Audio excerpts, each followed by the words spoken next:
तो जरा तालियों की गड़गड़ाहट थोड़ी सी तेज हो जाए। ये चर्चा बहुत शानदार दिल्ली चुनावों के मद्देनजर, और हर किसी को दिल्ली चुनाव इस बार बहुत दिलचस्प लग रहा है। प्रमोद जी, आपका बहुत बहुत स्वागत करती हूं भारत 24 के इस मंच पर।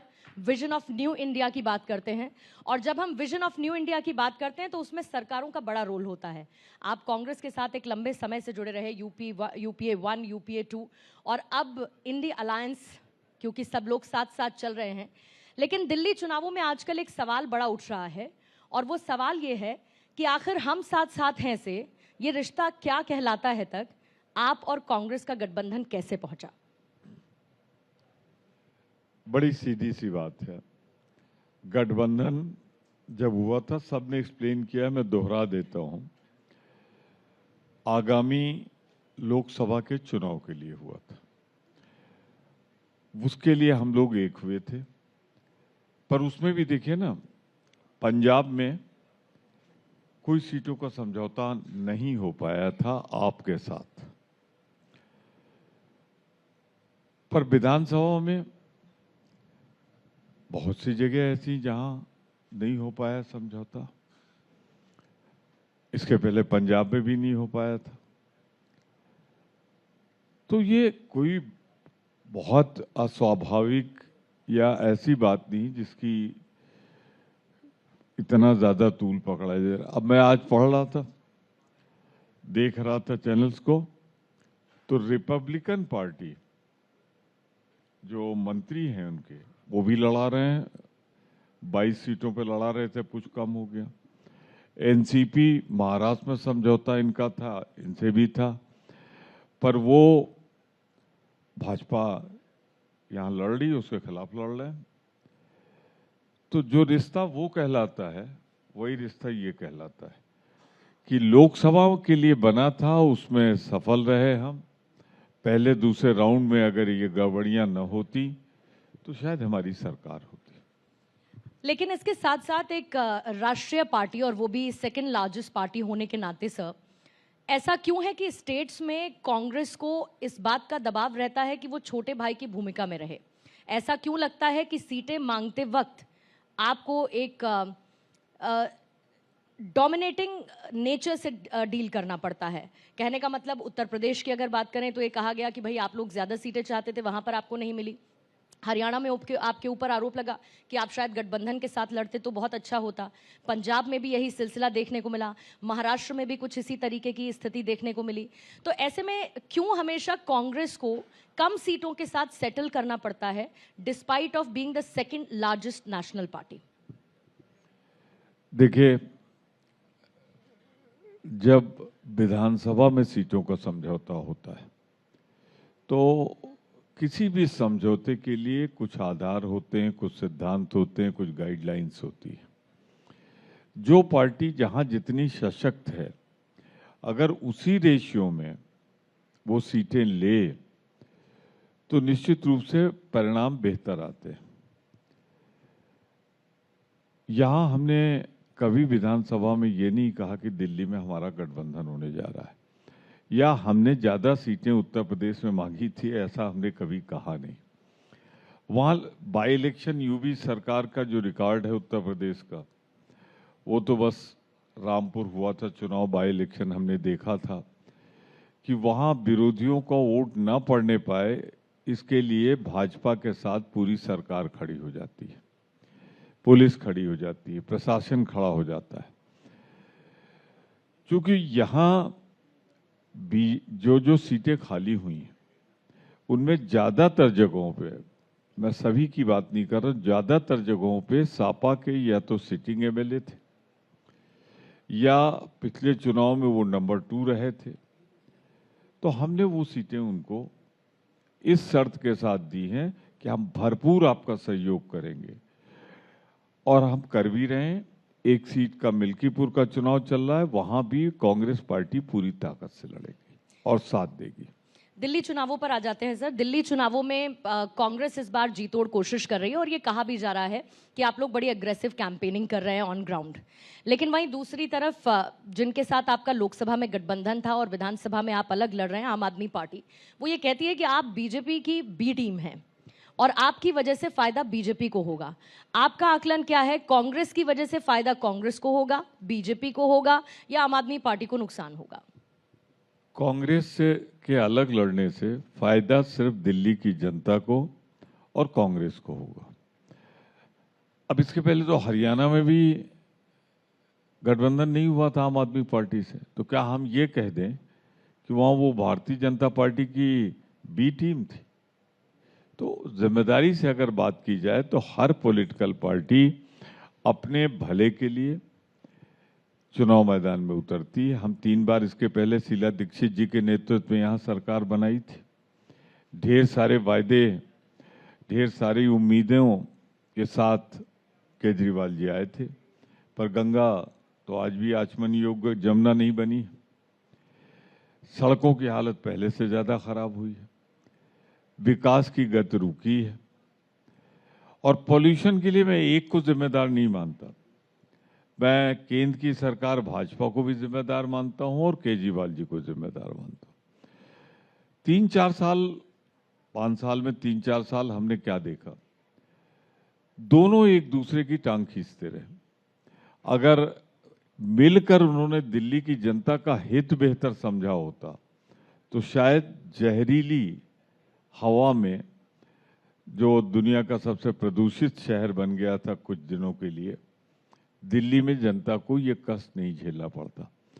फिर मैं एक चीज कहूंगा, लॉ एंड ऑर्डर तो पूरी तरह भाजपा सरकार के हाथ में, और बहुत कुछ लॉ एंड ऑर्डर पर निर्भर करता है।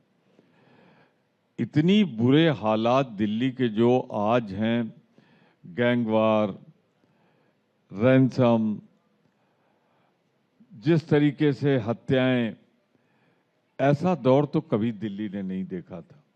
तो उसके लिए भारतीय जनता पार्टी दोषी है। तो हम दिल्ली की जनता से यही अपील कर रहे हैं, आपने दोनों को देख लिया, हमारा भी आपको याद होगा 15 साल, तो अब मेहरबानी करके शीला दीक्षित युग को, कांग्रेस युग को वापस लाइए, जिससे दिल्ली के लिए हम बेहतर काम कर सकें। कुछ दिन पहले आपने बयान दिया कि दिल्ली में स्वर्णिम युग वापस लौट कर आएगा, जो कि शीला दीक्षित के समय पे रहा था। पहले, इससे पहले देखा गया प्रमोद जी कि अजय माकन हो या बाकी आपके कांग्रेस के वरिष्ठ नेता हो, आम आदमी पार्टी को लेकर बड़ी अग्रेसिव बयानबाजी कर रहे थे। फिर अंदर खाने क्या कोई बात हुई कि उसको थोड़ा टोन डाउन किया गया, लेकिन बदलते बदलते अब अरविंद केजरीवाल भी बयानबाजी के जरिए हमलावर कांग्रेस पर लगातार हैं। ऐसे में अरविंद केजरीवाल, उनके स्टेटमेंट्स को लेकर क्या सोचते हैं आप? नथिंग अननेचुरल, स्वाभाविक। जब एक दूसरे के सामने चुनाव लड़ेंगे तो उनकी असफलताएं हम बताएंगे, वो हमारी असफलताएं बताएंगे, वो कोशिश करेंगे क्या उम्मीदें, क्या आश्वासन होंगे। पर केजरीवाल जी ने तो मान लिया कि 3 मोर्चे पे वो सफल नहीं हुए। उन्होंने खुद कह दिया कि हाँ, मैं जमुना के लिए नहीं काम कर पाया, पोल्यूशन में उतना काम नहीं कर पाया, सड़क पे उतना काम नहीं कर पाया। तो जो बातें हमने कही थी तो फेल्योर उन्होंने एक्सेप्ट कर लिए। भाजपा इतनी ईमानदार पार्टी शायद नहीं है कि वो अपने फेल्योर को स्वीकार करें, आदत भी नहीं है, थोड़ी तानाशाही ज़्यादा है। तो कैसे वो महसूस कर लें कि मोदी द ग्रेट के रहते हुए दिल्ली नहीं संभाल पा रहे हैं, जहाँ मोदी जी खुद रहते हैं। आपको लगता है कि बीजेपी की तरफ से जारी किया गया संकल्प पत्र तमाम घोषणाओं को शामिल करने के बाद कांग्रेस और आम आदमी पार्टी के घोषणा पत्र को टक्कर दे रहा है? दिल्ली की जनता को लुभाने के लिए वो बहुत है।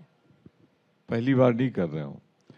जब दूसरों का घोषणा पत्र आ जाता है, जब योजनाएं आ जाती, तो उसी में नंबर बढ़ा के पूरा तो करना नहीं। भारतीय जनता पार्टी तो यहाँ रेस से भी बाहर है, उन्हें कुछ करना तो है नहीं, पर वो दिखाना चाहते हैं कि हम आते तो ये करते हैं। अरे छोड़िए, भारतीय जनता पार्टी क्यों नहीं आएगी उसकी वजह बता दूं मैं। अब ये नहीं कि पार्लियामेंट में आए हैं तो आ जाएंगे, इसके पहले भी पार्लियामेंट में 2 बार आए, 3 बार आए, पर विधानसभा में नहीं आते, वहाँ मुद्दे फर्क होते हैं। और दूसरी सबसे बड़ी बात जो है भारतीय जनता पार्टी के साथ, कि कुछ जोड़ना दूर रहा, एनडीएमसी उनके हाथ में थी, वो तो बचा नहीं पाए हो। तो ये दौर और युग है जब भारतीय जनता पार्टी की असलियत लोगों के सामने आ चुकी है। उनको उम्मीद नहीं है। और दिल्ली की जनता कई प्रदेशों से आती है, जो लोग यहाँ पे हैं वो कई राज्यों के आए हैं, उनके कटु अनुभव हैं, वायदा खिलाफी के, झूठ के, तो जनता का मूड बदल रहा है, वो तो लड़ाई से बाहर है। हम ये कह सकते हैं कि हम सरकार बनाएंगे, बहुमत के साथ सरकार बनाएंगे, क्योंकि हमारा ट्रैक रिकॉर्ड शीला दीक्षित जी के टाइम में जो था वो बहुत अच्छा है। तो आपको लोग कंपेयर, भाजपा तो भूल चुके हैं लोग, कंपेयर हमसे करते हैं, और जब कंपेयर हमसे करते हैं तो उनको सड़कें, प्रदूषण, जमुना का पानी, छठ तक लोग नहीं मना पाए, कानून व्यवस्था भाजपा की खराब, ये सब हमारा कार्यकाल, हमारी उपलब्धियां ज्यादा हैं उनके बनस्पत। लेकिन वोटिंग परसेंटेज उनका ज्यादा रहा है पिछले 2-3 चुनावों में, और कांग्रेस का काफी कम रहा है एज कंपेयर टू बीजेपी। और जाहिर है कि बीजेपी भी चाह रही है कि इस बार दिल्ली का चुनाव जीते, आम आदमी पार्टी भी पुरजोर लड़ाई कर रही है। लेकिन आपको लगता है कि दिल्ली में घुसपैठिए या रोहिंग्याओं का मुद्दा या जो वोटर लिस्ट के साथ छेड़छाड़ की बात हुई, ये सब मुद्दे बहुत इंपॉर्टेंट है? और दूसरा, कांग्रेस को सर इलेक्शन कमीशन से क्या दिक्कत है? हमेशा इलेक्शन कमीशन को आप सेंटर में रखते हैं और इलेक्शन कमीशन पर सवाल खड़े करते हैं। दो सवाल, मैं बारी बारी जवाब देता हूं। ये घुसपैठियों का मुद्दा अगर है तो इसका जिम्मेदार कौन है? हम तो 11 साल से केंद्र में नहीं है। ये घुसपैठिए आए होंगे तो इंटरनेशनल बॉर्डर क्रॉस करके आए होंगे। इंटरनेशनल बॉर्डर की हिफाजत किसका काम है? अगर ये फेल्योर है होम और डिफेंस का, तो ये मोदी जी का फेल्योर है। आए कैसे? फिर 10 साल से रह रहे हैं, आपके हाथ में लॉ एंड ऑर्डर है, कैसे रह रहे हैं दिल्ली जैसी भारत की राजधानी?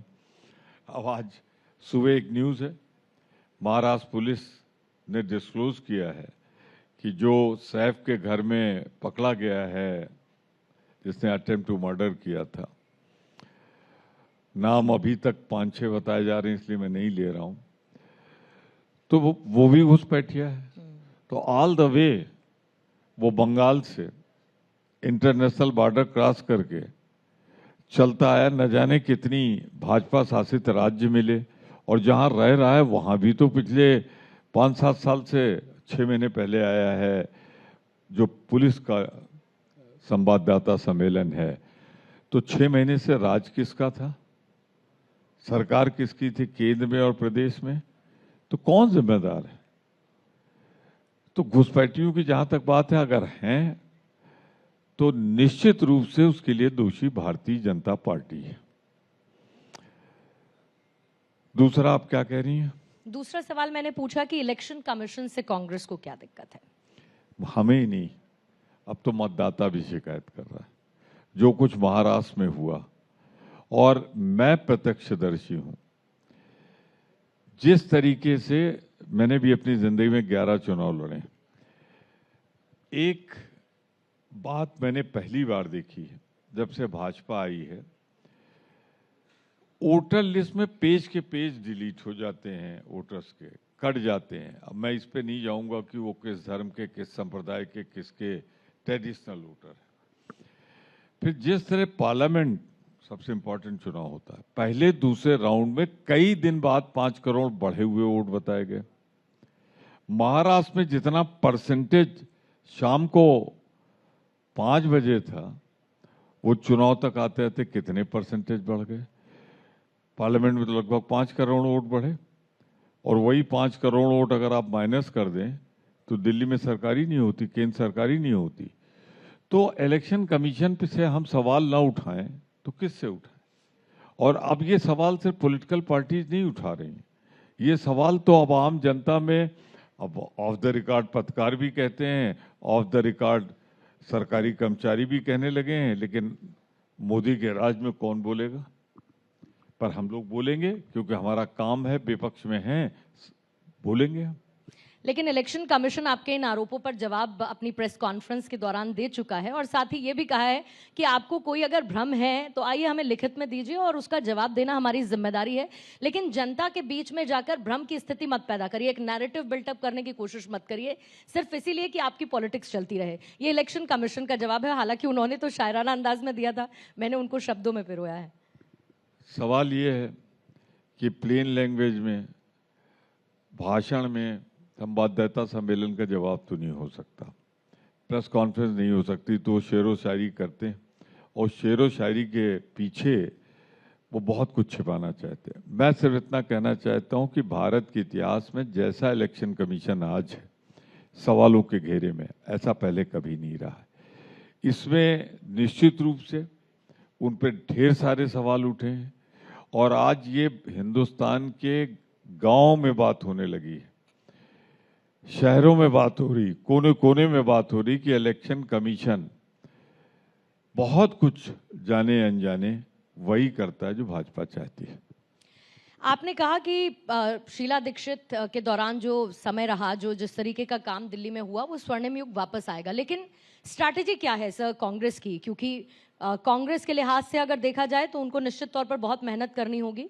सामने आम आदमी पार्टी है जो कि लगातार यहाँ पर सरकार बना के चल रही है। स्ट्रैटेजी क्या है सर कि आप आम आदमी पार्टी को मात दे पाएंगे दिल्ली में और अपनी सरकार बना पाएंगे, और वो भी सामने जब बीजेपी भी हो? देखिए, बीजेपी लड़ाई में नहीं, मैंने कहा आपसे, सवाल सीधा सा ये है कि जो असफलताएं इस 10 साल सरकार की, उसको विकल्प कौन होगा? भाजपा तो बहुत पहले थी, 20-25 साल पहले यहाँ थी, सवाल उसका नहीं है।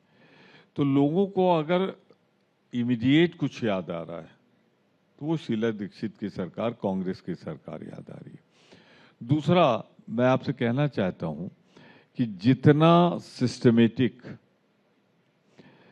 जितना संगठन के तरफ से मैं दिल्ली कांग्रेस को, उसके इंचार्ज को और जो सहयोग मिल रहा है कार्यकर्ताओं का, उसके लिए उनको बधाई देता हूं। समय से बहुत पहले प्रचार शुरू हो गया, सबसे पहले हमने लिस्ट जारी कर दी। ये भी नहीं इल्जाम लग सकता कि हमने कैंडिडेट नहीं जारी किए, वो भी कर दिया। तो जो एक संगठन में लोकतंत्र में हो सकता है, वो सब हम कर रहे हैं, और इसीलिए हमें उम्मीद है कि हमारे लिए तो प्रत्याशित होगा, पर बहुत लोग जो भविष्यवाणी कर रहे हैं उनके लिए अप्रत्याशित होगा दिल्ली का चुनाव। यहाँ कांग्रेस पूर्ण बहुमत के साथ सरकार बनाएगी। लेकिन कांग्रेस का फिर चेहरा कौन होगा? पार्लियामेंट में कोई चेहरा था? दिल्ली में भाजपा का चेहरा है? या हम ही सारे सवाल का जवाब दें? मैं तो कहता हूं आम आदमी पार्टी का कोई चेहरा नहीं है। जो चेहरा अरविंद केजरीवाल का है वो फाइल नहीं देख सकते, एलजी को फाइल नहीं रेकमेंड कर सकते, और अगर चेहरा थे तो जनता इतनी नाराज थी उनसे, खुद कॉन्फिडेंस नहीं था कि चुनाव के 6 महीने पहले उन्होंने किसी और को बना दिया और देखभाल के बनाया कि कोई मजबूत न बनने पाए, वरना बाद में दिक्कत हो जाए। तो उन्होंने जो किया है उसका चेहरा आज भी नहीं बता सकते वो, और बताएंगे तो सुप्रीम कोर्ट की जो कंडीशंस है, गाइडलाइन है, उसका वायलेशन होगा। तो अगर ईमानदारी से देखिए तो तीनों पार्टी ने चेहरा नहीं घोषित किया है, पर कांग्रेस की तो ये परंपरा रही है, 1-2-4 एक्सेप्शन हुए हैं, वरना तो हम जब चुनाव हो जाता है, बहुमत मिल जाता है, सरकार बनाने लायक बहुमत मिल जाता है, तब हम अपना नेता चुनते हैं, जिसे हमारे विधायक चाहते हो, जिससे हाईकमान चाहता है, वही हमारा नेता होता है। तेलंगाना में हमने किया था, तो हरियाणा में किया था। तो देखिए, ये हमारा ट्रेडिशन रहा है, एक्सेप्शंस हुए। लेकिन आपने कहा कि तीनों में से किसी का कोई चेहरा नहीं है, लेकिन अरविंद केजरीवाल ने तो स्वघोषित अपने आप को सीएम चेहरा पहले ही बता दिया है। तो बोलते क्यों नहीं कि चुनाव के बाद मैं बनूंगा मुख्यमंत्री? कहते क्यों नहीं? चेहरे का क्या मतलब? वो तो उनका एक चेहरा तो है, उससे तो मैं नहीं इनकार करता। अब वो चेहरा कितना बदल गया है कि पहले छोटी सी गाड़ी में बैठ के चलते थे, सिसोदिया जी चलाते थे, वो बैठते थे, वो मफलर की क्वालिटी भी अब बदल गई है, खांसी भी कम आ रही है। चुनाव में बढ़ जाए अलग बात है, या चुनाव के बाद ये खांसी भयानक रूप धारण कर ले वो अलग बात है, पर अब तो वो भी नहीं कह रहे हैं कि हम बनेंगे। अच्छा, ये बताइए और वो कहाँ हैं जिनके सहारे बने थे, पुणे में बैठे हुए, महाराष्ट्र में, वो भी नहीं कह रहे हैं अगला चेहरा ये होंगे। तो कह कौन रहा है? मीडिया। ये बताइए कि आपके सामने जैसे ही कोई कहे अरविंद केजरीवाल, तो कोई एक शब्द आपके जहन में आता है उनके लिए? राजनीति में लोगों की छवि, बहुत कम लोग हैं जिनकी बहुत अच्छी होती है, काम चलाऊ भी होती है, पर कुछ ऐसे लोग हैं जिनकी छवि या तस्वीर इतनी बदल जाए, उसका नाम है केजरीवाल। कहे कुछ, साबित कुछ करे, उसका नाम है केजरीवाल। और आतिशी मुख्यमंत्री दिल्ली की? अब आतिशी न मुख्यमंत्री हैं, न थी, न होंगी। बंगले को लेकर तो ऐसी लड़ाई हो रही है सर, और आप कह रहे हैं कि मुख्यमंत्री नहीं है वो। शीश महल की बात कर रही हैं? मैं सिर्फ इतना कहूंगा, कोई और रहा होता तो इतने सवाल ना उठते। सवाल इसलिए उठ रहे हैं कि जैसा मैंने कहा ना, अरविंद केजरीवाल जी का चेहरा कुछ था, वो तो कहते थे मैं एक साधारण से घर में रहूंगा। अब जो कांग्रेस इन सब चीजों में नहीं पड़ती। भाजपा आरोप लगा रही है कि गोल्डन टच है, वहां वो सारी सुविधाएं हैं जो सुविधाएं पता नहीं कितने कितने 100 करोड़ का लोग लगा रहे हैं कि है। पर्दों का कहा जा रहा है करोड़ों के पर्दे हैं, कारपेट करोड़ों की है। तो वो बंगला तो नहीं रहा जो केजरीवाल जी ने वादा किया था। कितने तोड़ के कितना बड़ा महल बना लिया गया।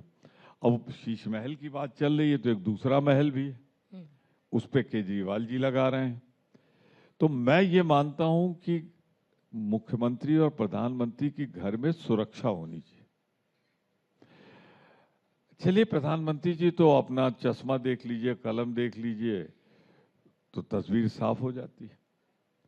दोनों के बारे में इससे ज्यादा मैं कुछ कहना नहीं चाहता। आपने दोनों, एक शीश महल और एक दूसरे महल का जिक्र कर लिया, लेकिन उसी बीच में आपको भी बधाई सर, नया हेडक्वार्टर मिल गया है कांग्रेस को, अपना नया मुख्यालय एक लंबे समय बाद।